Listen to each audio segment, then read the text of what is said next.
অল্প বয়সী যে প্রধানমন্ত্রী, আপনি আমাদের অধিকারের জন্য সচেতন রয়েছেন, আপনার ফ্যামিলি কার্ড তার অনন্য দৃষ্টান্ত। আজকের দিনটা শুধু পালনের জন্যই নয়, আজকের দিনটা আমাদের অধিকার বুঝে নেবার দিন। আজকের দিনটা আমাদের ন্যায় বিচার পাওয়ার জন্য সংগ্রামের দিন।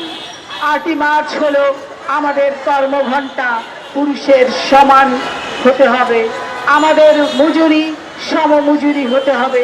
সেই আন্দোলনকে ঘিরে পৃথিবীতে মানুষ তার যখন অধিকার বঞ্চিত হয়, তখনই মানুষ হিসেবে মানুষ ফুঁসে ওঠে, ন্যায় বিচারের জন্য প্রতিবাদী হয়। ঠিক তেমনি ভাবে একটি সেলাই কারখানার নারীরা প্রথম তাদের কর্মঘণ্টা আর সমমজুরির জন্য আন্দোলন করেছিল। সেই ইতিহাস দীর্ঘতর, তারপরে আত্মাহুতি হয়েছে নারীদের।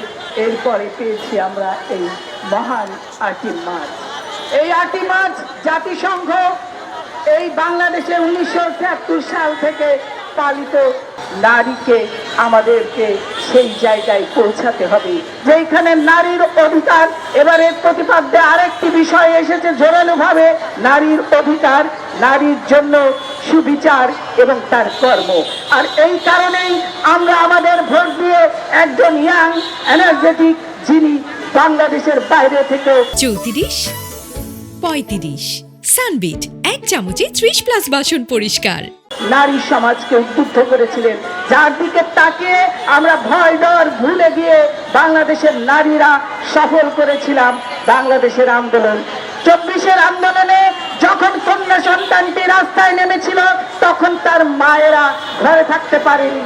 সন্তান, কন্যা সন্তানের কথা চিন্তা করে মায়েরাও রাস্তায় নেমেছিল বলে সেই আন্দোলনটি সফলতার মুখ দেখেছিল। আজকে এই দিনে শুধু বলতে চাই, প্রাজ্ঞ, অত্যন্ত বলিষ্ঠ এবং অল্প বয়সী যে প্রধানমন্ত্রী, আপনি আমাদের অধিকারের জন্য সচেতন রয়েছেন, আপনার ফ্যামিলি কার্ড তার অনন্য দৃষ্টান্ত।